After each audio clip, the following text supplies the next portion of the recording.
Waiting. Why does it still say waiting?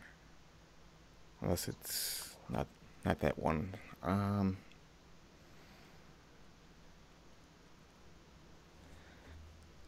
Stand by. You're good. I may have to go ahead and change this. You're gonna change the. You gotta change the chat. Change the on one of my monitors. Like it may be going two different. All right. URL. Hold on. Make sure I get this done though.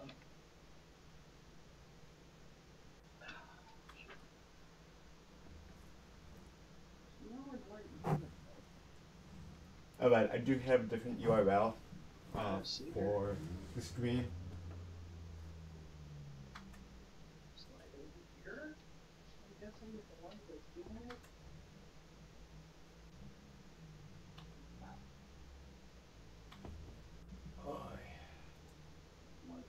That's what I gotta do.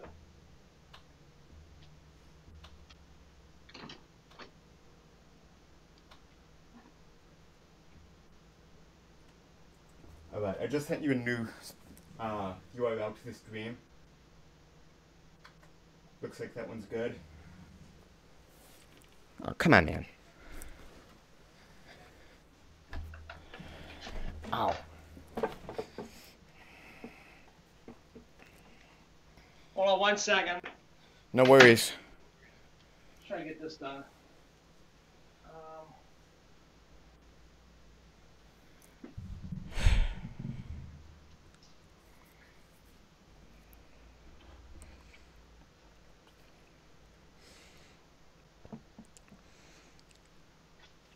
It's done.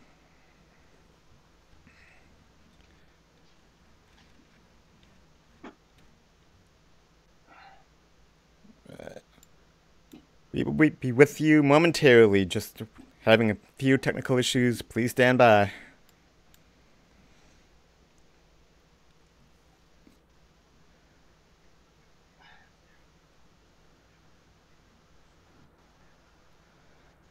Alright.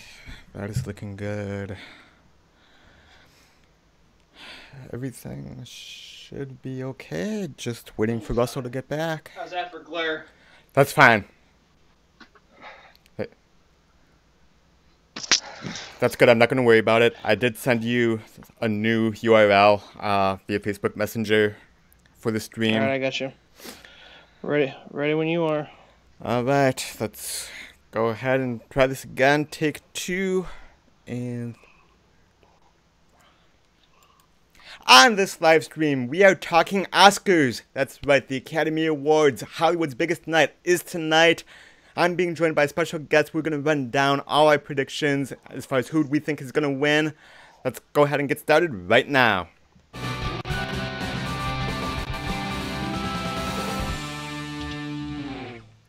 Welcome back to Jeffito's Movie Blog. I'm Jeff Malicki. If you love movies as much as I do, make sure that you hit that subscribe button. I bring you movie news, movie reviews, trailer reaction videos, box office predictions, and so much more. So make sure that you hit that subscribe button and then click the little bell notification icon so that you don't miss anything. And I do apologize for the technical delays. Looks like I might have the wrong chat room up. I can go ahead and worry about that in a little bit. But I'm being joined tonight by a very special guest, Russell Howell from Howell's Hollywood Reviews. Russell, how you doing, man? I'm good. Good, Jeff. Thanks for having me on as always. Looking forward to shooting the stuff with Oscars tonight. Can't wait. So I'm looking forward to it. Excellent. Yeah, I'm just gonna go ahead and do a few things behind the scenes, changing the chat room. I had to switch URLs, and I did not change that for the live stream here. So, Russell, if you just want to talk about your predictions for the Oscars for a few minutes, go ahead, and I will be back momentarily. Okay. Yeah, this year's kind of crazy with a lot of. I'll actually run by some of the snubs that I think that I should have got nominated for Best Picture. I really think that we should have put Logan in there. I, Tonya. have gotten recognized because I, Tonya had such good acting with Margot Robbie. Wind River, I thought, was a snub. Molly's Game and Wonder Woman were my picks for some snubs there for Best Picture. Best Actor snubs, I thought Hugh Jackman for Logan. Armie Hammer for Call Me By Your Name. I don't know if that was supporting actor or actor, but I thought Armie Hammer should have been nominated for Call Me By Your Name. And Jeremy Renner for Wind River. Some of the snubs there, I thought, for Best Actor. All right. Why is my stream is saying it's going offline and everything else too as well. I'm not going to worry about the chat tonight, guys.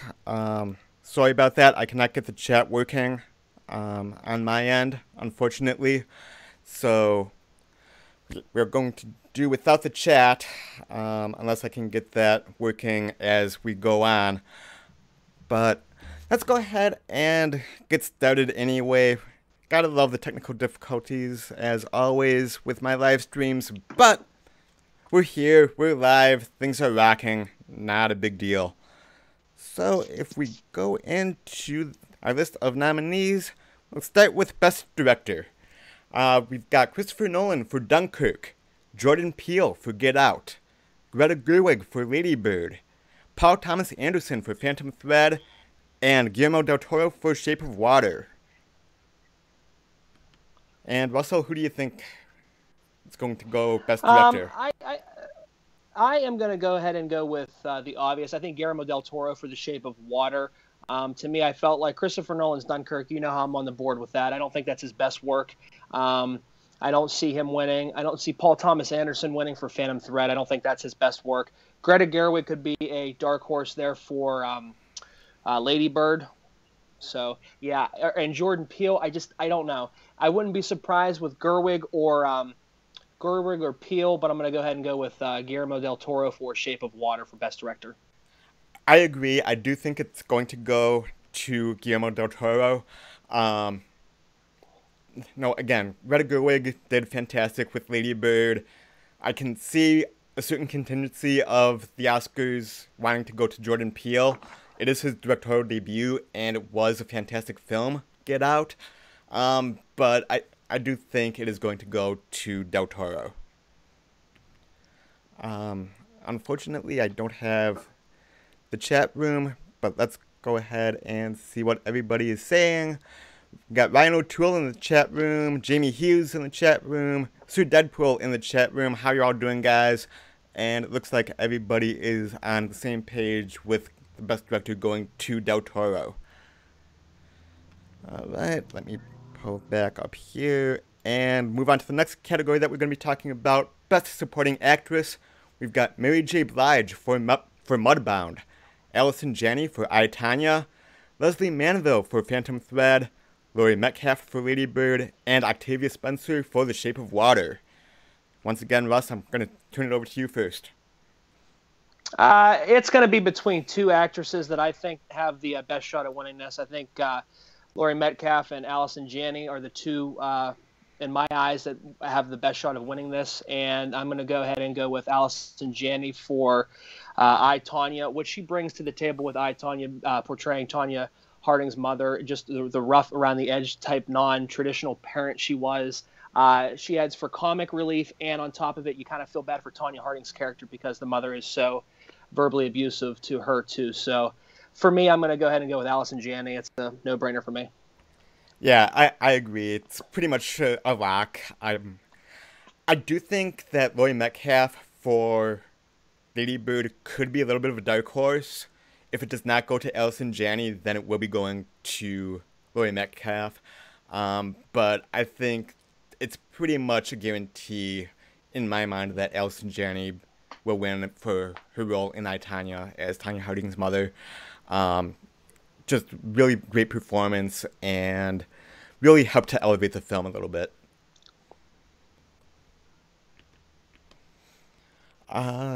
Moving on over into the chat. Again, I'm sorry that it's not on screen tonight, guys. Having a little bit of issue with that. But looking over Allison Janney says Ryan O'Toole, Jamie Hughes has Allison Janney or Octavia Spencer. Yeah, Octavia Spencer could be a little bit of a dark horse. Especially with all the other love that I think Shape of Water is going to be getting tonight.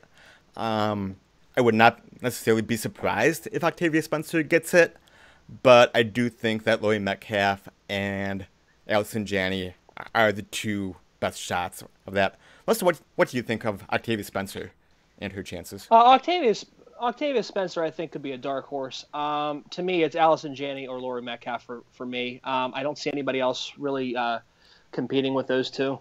And if anybody's going to, Octavia Spencer, sure enough to do it if The Shape of Water gets that push that we're hearing. So, yeah. Right. I mean, that's the only reason why I think that Octavia Spencer may have a slight chance, because we are talking Del Toro probably getting Best Director. It's going to get a lot of the technical things, and it has a good shot of being Best Picture. So I would not necessarily be surprised if Octavia Spencer gets it, but for my money, I'm going with Allison Janney. And moving on to the next category here. Best Supporting Actor. We've got Willem Dafoe for The Florida Project, Woody Harrelson and Sam Rockwell for 3 Billboards Outside Ebbing, Missouri, Richard Jenkins for Shape of Water, and Christopher Plummer for All the Money in the World. What do you think, Russ? I just want to come out and say, first off, how impressive is it that Christopher Plummer is being talked about right now for an Academy Award when he literally did his reshoots in 2 weeks? Completely crazy. Oh, absolutely. Absolutely. Yeah. I mean, he literally brought in the last minute, 2 weeks of reshoots. The film was already locked. They had started marketing, and then the whole ordeal with Kevin Spacey went down, and Kevin Spacey was replaced by Christopher Plummer. Now he's in the talks for Best Supporting Actor. That alone is impressive. I don't think he's going to have a shot of winning. I do think that it's probably going to go to either Woody Harrelson or Sam Rockwell.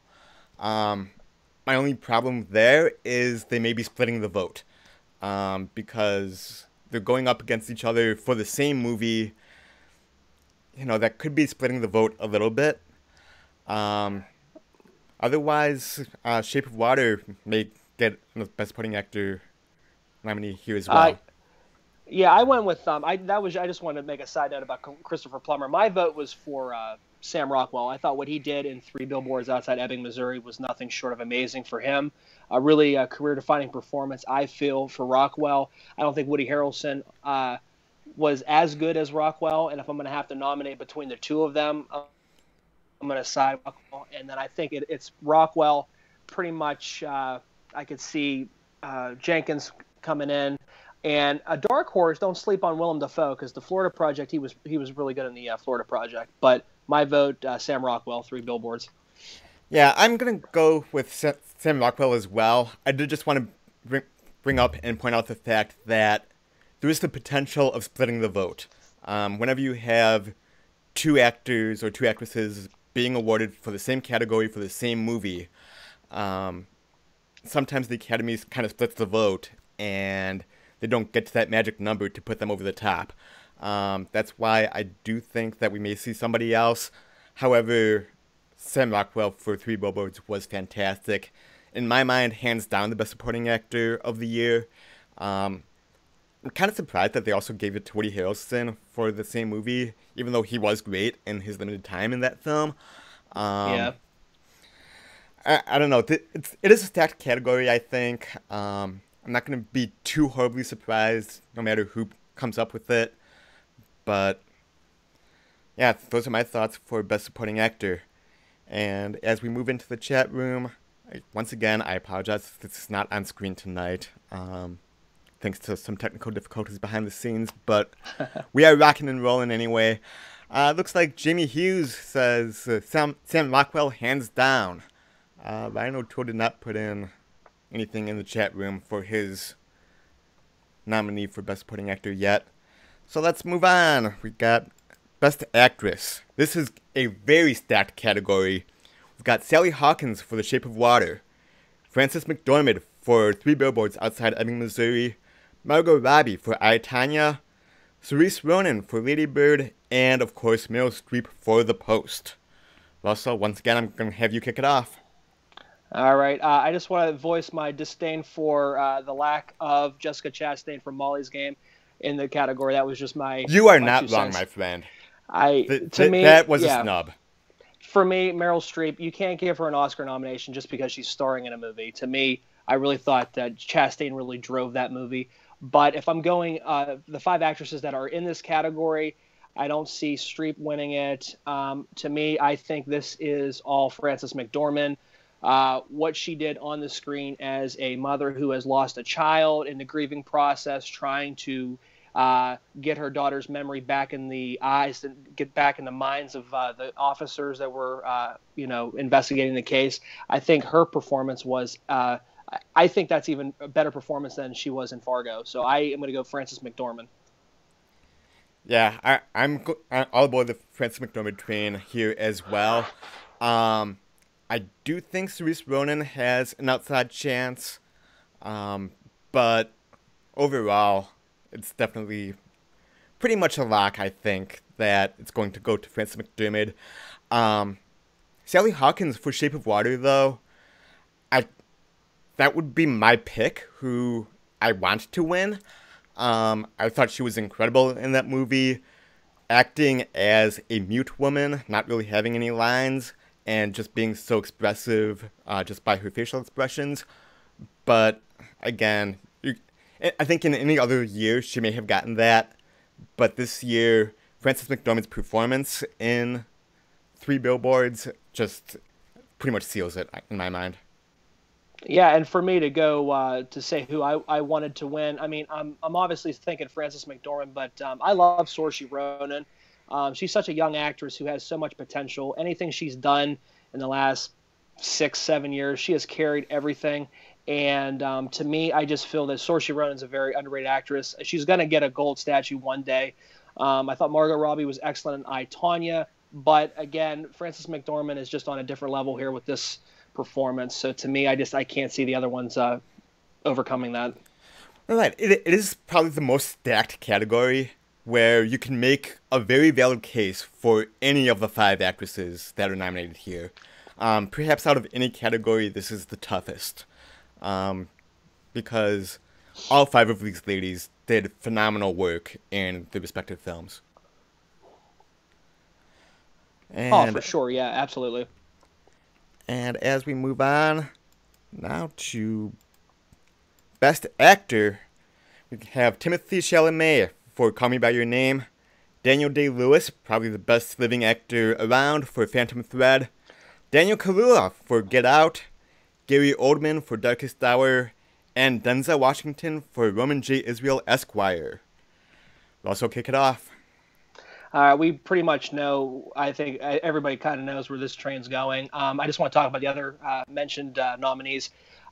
This was a good performance. I think Roman J. Israel for Denzel Washington. I thought it was a very good movie, very well acted, carried the film.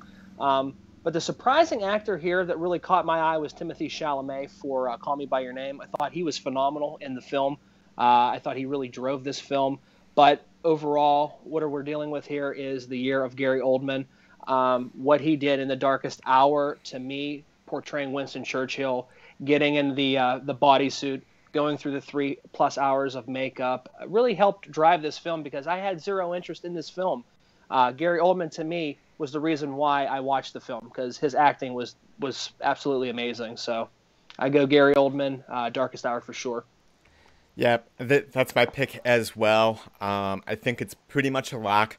Although, as I mentioned when I was reading down the list of nominees, Daniel Day-Lewis is perhaps the greatest living actor that we've seen in our lifetime. He really transforms and puts his all into a role. And I think in any other year, it probably would have gone to him. However, this is the year of Gary Oldman as Winston Churchill for Darkest Hour. I don't think there's too much argument to be said there.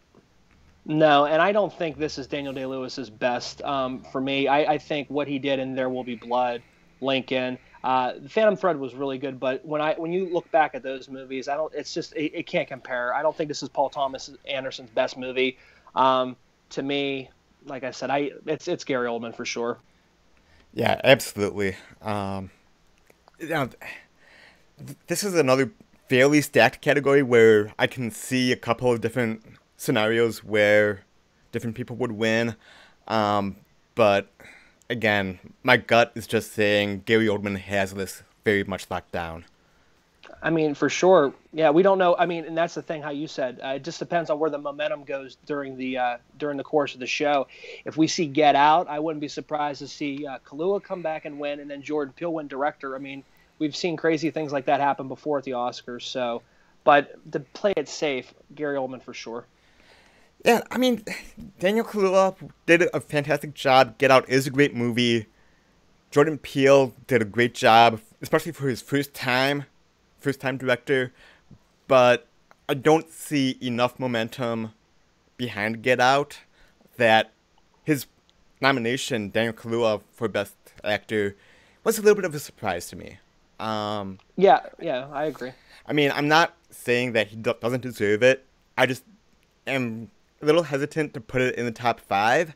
But no, considering some of the other love that Get Out is receiving, it's not surprising that he was nominated. No, I agree. And just a couple snubs, like I just to touch on real fast. I thought Hugh Jackman for Logan, Armie Hammer for Call Me by Your Name. I don't know if you'd call it considered best actor or supporting. It just depends on how they word that because they're both Timothy Chalamet and him are both in the film per equal amount. And then Jeremy Renner for Wind River, I thought were some potential snubs there. That is a snub beyond belief. I wish that Wind River would have gotten at least some Oscar love. That was an absolutely phenomenal film. If any of you watching have not seen Wind River yet, definitely go ahead and check it out. Well worth your time. It's a little bit of a slow burn, but absolutely enjoyable. Definitely worth your time checking that out. Absolutely. Easy top 10 film of 2017 for sure. For sure. And finally, the last of the big six categories that we are going to be talking about is Best Picture. We've got Call Me By Your Name, Darkest Hour, Dunkirk, Get Out, Lady Bird, Phantom Thread, The Post, Shape of Water, and Three Billboards Outside Ebbing, Missouri. This is a very stacked year, Russ. Who do you think will win? Who do you think should win? Will win. My heart is going with Three Billboards Outside Ebbing, Missouri. When I first saw that movie, to me, that was a movie that always resonated in that I thought would win Best Picture. Not to take anything away from Get Out. Get Out was my number 2 film of the year. The stuff, the racial touching that Jordan Peele does about this movie, and to bring that to the forefront, especially now it's so prevalent, to me, was an absolute masterpiece for him for his directorial debut. To me, overall, the Three Billboards, Best Picture for me. Dark horses, do not sleep on Call Me by Your Name. I could see that being the Moonlight of last year. And Get Out, I would not be surprised, or Lady Bird. But outside of that, I don't see any of those other films. Oh, and Shape of Water too. I'll put Shape of Water up there too. The other films don't have a chance. Yeah, for me, there's a part of me that says it's going to go to Three Billboards just because it is getting all this love across all the categories and everything else. However, the director of the film was not nominated. And that, to me, may send a signal to the Academy that there's not as much love there as somebody else. I still think it's going to win, but I would not be surprised if it went to Lady Bird or my personal choice, Shape of Water. Shape of Water is definitely weird. We both had Del Toro winning Best Director. There is quite a bit of momentum behind Shape of Water right now. But again, there's also a lot of momentum behind Three Billboards. It's just, there's a part of me that thinks because the director, and I'm forgetting his name, I apologize. Martin McDonough. Yes, thank you. Was not nominated, that I don't know if there's going to be as big a push for that for Best Picture. Despite the fact that he had Best Actress, Best Picture, but two best supporting actor nominees from the same film. The fact that he was not nominated kind of rubs me the wrong way and makes me think they may go in a different direction for the Best Picture nominee. Yeah, for sure. It just depends. Like I said again, that's the beauty about the Oscars. We never know the direction. Like obviously, everybody had La La Land, and then Moonlight comes out of nowhere to win Best Picture. It's one of those types of situations. If this was a horse race, this would be a too close to call. There's no clear cut. This is absolutely going to win Best Picture. Like the year Titanic was that won Best Picture. Everybody knew it was just a matter of just hurry up and open the envelope. There is a lot of I really think Martin McDonagh should have got some love for this one. I really wish they wouldn't have nominated Paul Thomas Anderson, because again, this isn't his best film. But be that as it may. And I like what you said earlier about Call Me by Your Name being a dark horse. I do think that there's an outside chance where it could be another Moonlight from last year, or some of these other upsets that we've seen in recent years. I would not be surprised at all. I mean, again, this is a pretty stacked year for Best Picture, where I can see the Academy going any number of ways. But again, my pick is going to be Shape of Water. Yeah, and I'm going Three Billboards, but don't sleep on Call Me by Your Name, because I said when I went out of that movie, I thought the same exact thing. I was like, I could see this thing doing a Moonlight from last year, so. For sure, it's gonna be interesting. I'm really looking forward to the Oscars this year, more than usual, just because of the fact of the uncertainty. Yeah, this is really an exciting year because there are so many close races. You do have some years where it's like, okay, that category's a lock, that category's a lock, that category's a lock, and it kind of sucks the fun out of it a little bit. This year, there's so many stacked categories and so much uncertainty. There aren't that many locks, especially in some of these bigger categories, that it could go any number of ways, and I'm really looking forward to later on tonight to see what happens. Absolutely. I remember talking to you, and I was telling other friends that the best category this whole entire year was Best Actress. The whole entire year, you could have put probably 10 actresses that deserved Oscars in the Best Actress category. There were so many great performances this year. Best Actress was definitely my favorite category this year for the Oscars. Oh, for sure. That is the most stacked category of the year, for sure. Absolutely. And it can go any of the 5 ways, and I would not be shocked or surprised at all. Absolutely. Right, let's go ahead and run down some of these other categories real quick. We aren't going to go into the short films or the documentaries or the animated shorts because I haven't seen any, and I don't think that you've seen any of them either. But let's go ahead and talk about Best Original Screenplay. You've got The Big Sick, Get Out, Lady Bird, The Shape of Water, and Three Billboards. Who do you have for Best Original Screenplay? All right, hear me out the story of why I'm voting this way, because I think this is the only Oscar that Get Out's going to get. So I see it going to Get Out, though The Big Sick was another movie that should have been nominated more. Absolutely. I think it nominated for Best Picture. I think it's either going to be Get Out or Lady Bird. I don't see Three Billboards winning it, though I'm a big proponent of it. I see it going to the movies that aren't going to get that much love moving forward as the night goes on. Get Out on this one. Yeah, and I'm so glad that you brought up The Big Sick, because that is another fantastic film. That would be my personal choice for Best Original Screenplay. I do think it's going to be a 2-horse race, though, between Lady Bird and Get Out. Both of those are deserving to win, and those are... Man, between those two, I'm going to have to give the slight edge to Get Out. I do think that may be the direction that the Academy goes, but there was a lot of early love for Lady Bird, so I'm kind of up in the air on this one. But again, my personal choice would be The Big Sick. I do think it's a little bit of a dark horse. I don't think it has much of a chance, but I am glad that it did see some love in getting nominated for that category. Oh, absolutely. I thought that movie was a very underrated film that obviously didn't get enough love with the Oscars. I thought the main actress in the film too could have gotten nominated for an Academy Award. Ray Romano and Holly Hunter were excellent in the film. The lead actor, I can't think of his name. Camille Yeah, Ninjani playing he could have himself. easily could have been a nomination too. So I just, like I said, there's a lot of missed opportunities here. I feel for the Academy to recognize some really good acting, and especially some up and coming actors and actresses. Right. Moving on to Best Adapted Screenplay, I think everybody was shocked when Logan got nominated. We also have Call Me By Your Name, The Disaster Artist, Molly's Game, and Mudbound. For me, I I'm going Molly's Game.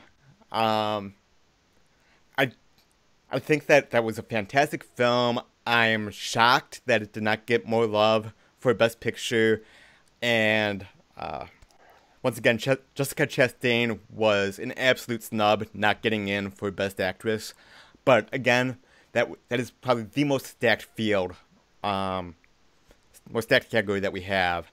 I can see the Academy giving some love to Call Me By Your Name. Disaster Artist, as much as I love that movie, I don't think it has much of a chance. But Russell, what do you think for Best Adapted Screenplay? I went with Call Me by Your Name. I think The Disaster Artist lost steam, which was unfortunate because another great performance that we missed out on with the Oscars for Franco. To me, I think Call Me by Your Name is going to do this one just because of the fact. Again, I don't think the movie wasn't nominated in that many fields. So I just went with Call Me by Your Name. I thought the film was such a beautiful film. I'm really glad it got a little bit of recognition, but I thought there was a lot of more actors in the film. Like I said, Armie Hammer. And it could have got a little bit extra love. But I'm going to go ahead and go with Call Me by Your Name for that one. Yeah, the more I think that's probably the direction that the Academy is going to go. But for me, I'm going to go with Molly's Game. That just so it gets some love. I really enjoyed that movie a lot. And you're right. The Disaster Artist did lose momentum, partly because of the scandal with James Franco, which is unfortunate. I would have loved to see it get more recognition and more love from the Academy, but it has been a big hit with those who have seen it and people that know about it. So hopefully more people will learn about the film tonight and go ahead and check it out when it hits DVD and Blu-ray, Netflix, Redbox, whatever. Coming up on a half hour here on this live stream, so I just want to go through a couple more categories. Best Visual Effects, we got Blade Runner 2049, Guardians Volume 2, Kong Skull Island, Star Wars The Last Jedi, and War for the Planet of the Apes. This is going to be a tough category. Probably going to come down to Blade Runner or War for the Planet of the Apes, in my mind. It's nice to see Star Wars get nominated. It's nice to see a Marvel movie get nominated for Best Visual Effects. But I don't know. This is, for me, it's going to be either Blade Runner or War for the Planet of the Apes in my mind for Best Visuals. What do you think, Ross? Yeah, I agree. I thought Blade Runner 2049. I think that's not even. I don't even think it's a discussion. I think that's going to be pretty much a lock. There was a lot of. That was the other one of Denis Villeneuve and not getting Best Picture nominated to. Lack of Oscar love for Blade Runner 2049. I think they're going to push it in with the visuals and the sounds. I think to kind of make up for it. I feel. And speaking of sound mixing, moving right along, Best Sound Mixing. We have Baby Driver, Blade Runner 2049, Dunkirk, Shape of Water, and Star Wars The Last Jedi. For Best Sound Mixing, I'm going with Dunkirk.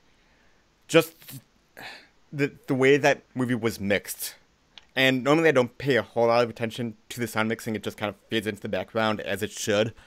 But when a film does do a phenomenal job, like Dunkirk did, with the way that the sound mix was played out in the theater, was absolutely phenomenal. From the pounding bass to excellent use of surround as bullets are whizzing by and stuff is blowing up. For me, I think Dunkirk is going to win Best Sound Mixing pretty much in a lock. Yeah, to me, I thought, and as much as you know my distaste for Dunkirk, Dunkirk was the first thing I thought of, just because of the war atmosphere to it, the sounds, everything pops. I thought Dunkirk obviously was the lock on this one, with a close second. Don't count out Blade Runner 2049, because that movie sounded really good in the theaters too. But I'm going to give the edge to Dunkirk on this one. All right, moving right along to Best Sound Editing.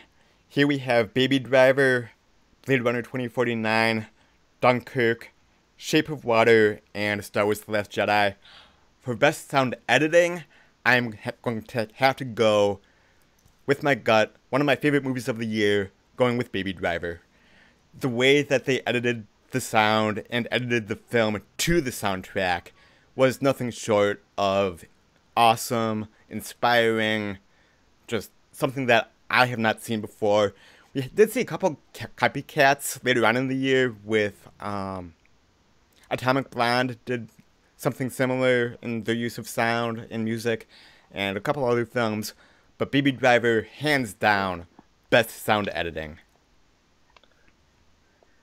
What do you think, Russ? Yeah, you know what? I love Baby Driver too. Don't sleep on Dunkirk or Blade Runner 2049. Those two are pretty much can go either way for those sound mixing and sound editing. Dunkirk wouldn't be a surprise again, because the way that the sounds were edited for the wartime scenes and stuff like that. So I voted Dunkirk on that one. I wouldn't mind seeing Baby Driver, so I'm going to vote Dunkirk. And one I want to win is Baby Driver, because Baby Driver should have got a lot more love in the Oscars this year too. Another film that could have been up there too. Well, and that's why I think Dunkirk is going to win Best Sound Mixing, because just the way it was constructed and the sound editing. I mean, I don't really know all the difference and the technicalities between the two categories, but just the way that the movie was edited to the sound and the way that sound was edited to fit the film. Between Dunkirk and Baby Driver, I'm going Baby Driver for Best Sound Editing and Dunkirk for Best Sound Mixing. Okay. Next category is Best Short Live Action Film. We're going to skip that. Best Short Animated Film, same thing. Production Design, did you want to talk about that? Yeah, we can. That's fine. Best Production Design, we've got Beauty and the Beast, Blade Runner 2049, Darkest Hour, Dunkirk, and Shape of Water. I can see this going a few ways, but I'm going to go with Shape of Water for production design. I agree. I could see it going a couple ways too. Shape of Water for sure. I could also see it going to Beauty and the Beast, because the costumes and everything on the production there was beautiful too. So just depends if they want to go ahead and give that. They want to give Beauty and the Beast a little bit of love, because it was 2017's biggest, or one of 2017's biggest films. So yeah, I'm gonna go ahead and go Shape of Water though too. Yeah, moving right along, I want to start wrapping things up here relatively shortly. Best Original Song, Mighty River from Mudbound, Mystery of Your Love from Call Me By Your Name, Remember Me from Coco, Stand Up for Something from Marshall, and This Is Me from Greatest Showman. For me, it's going to come down to one of two songs, and I'm going to give the slight edge to one of them. Remember Me from Coco, when I first saw the movie, that was going to be my lock, for sure. But then I saw The Greatest Showman, and This Is Me. The entire soundtrack for Greatest Showman is phenomenal. I absolutely love it. And This Is Me is definitely the standout track for that. So that is who I'm going with. I'm going with This Is Me from Greatest Showman. Although Remember Me from Coco does have a little bit of a shot. What do you think? I went to the safe bet. Doesn't mean who I want to win. I was a big fan of The Greatest Show, but I love the soundtrack too. I went with Coco, Remember Me, but I absolutely love The Greatest Showman, and I could totally see The Greatest Showman winning, especially because the song just is about being yourself, being you. Also, Dark Horse, don't be surprised. Call Me By Your Name throws a curveball into things. I doubt it's going to happen. It's between a Showman and Coco. I went with Coco, Remember Me, but really hoping to see The Greatest Showman get some love. Speaking of this, because this is a good spot to talk about something that I would love to see happen, and if it doesn't, would be a huge missed opportunity. What do you think if they open the show with the song "This Is the Greatest Show" from The Greatest Showman. That'd be perfect. It's what a perfect way to do it. I mean, you know what I mean? It was the musical darling of the year. I mean, this movie's slowly moving its way past Chicago, close to passing Chicago. I believe it just passed La La Land for total domestic gross, I believe. I would love to see that. I think that would be really great, and it would really pay respect to The Greatest Showman because everybody's really enjoying that film. Right. Like I said, I would love to see it happen, and if it does not happen, it is a huge, huge missed opportunity by the Academy and the people behind the production of tonight's show, because it is so perfect. The way between the lyrics, it's a great song.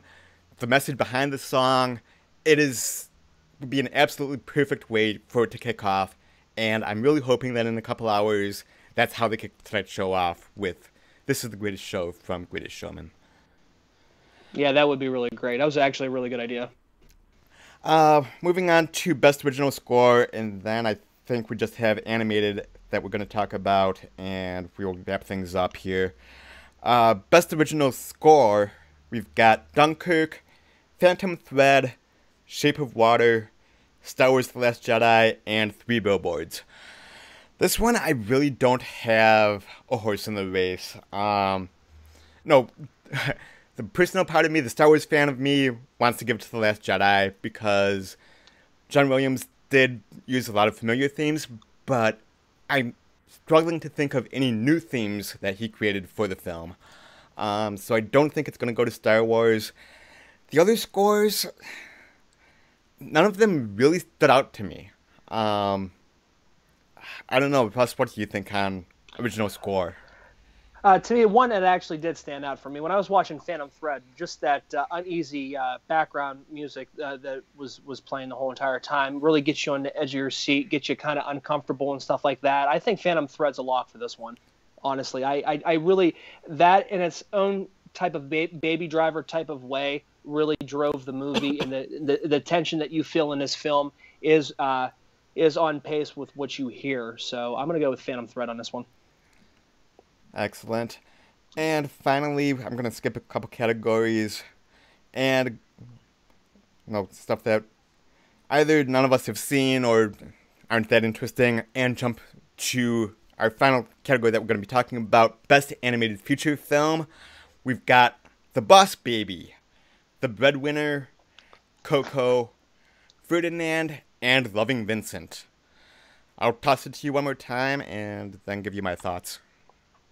Obviously, I think everybody's on the same page with this one.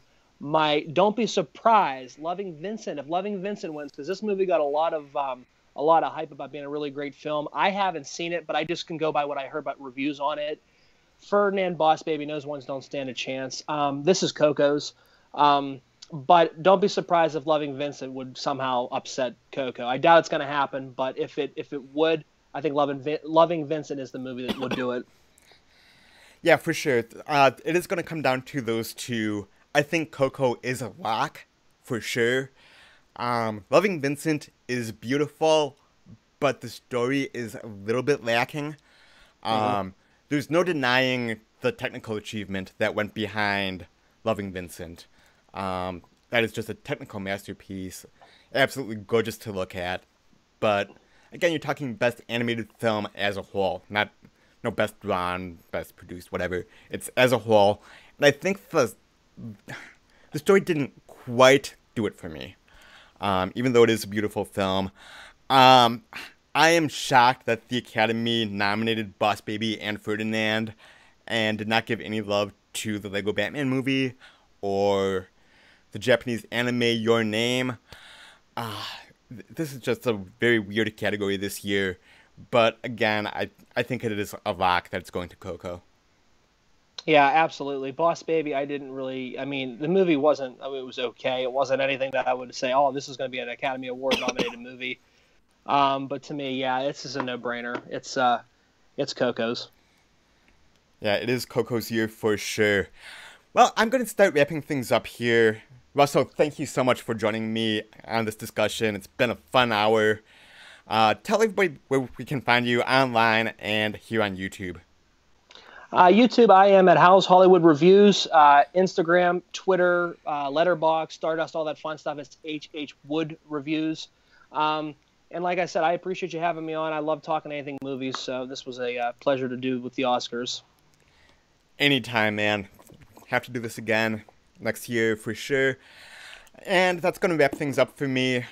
We've been going for 45 minutes. I do once again apologize for the lack of the chat room tonight. We're having some technical difficulties with getting the stream started. But we did get things going. Hopefully everything worked out good. Not seeing any complaints about the sound or video or anything. So we should be good from a technical standpoint, with the exception of the chat room, which again I do apologize for. That's going to do it for me, guys. Enjoy the Oscars later on tonight. Thank you for watching this episode of Jeffito's Vlog. If you want to watch more, go ahead and click right over here for more great content. And if you're not subscribed to my channel yet, go ahead and right now. Share this video with all your movie-loving friends. Thanks again for watching, and until next time, I will see you with movies. Bye-bye. And that is a wrap. I like it. We did it. It was a nice show. Yeah, absolutely. Good stuff. We made it work.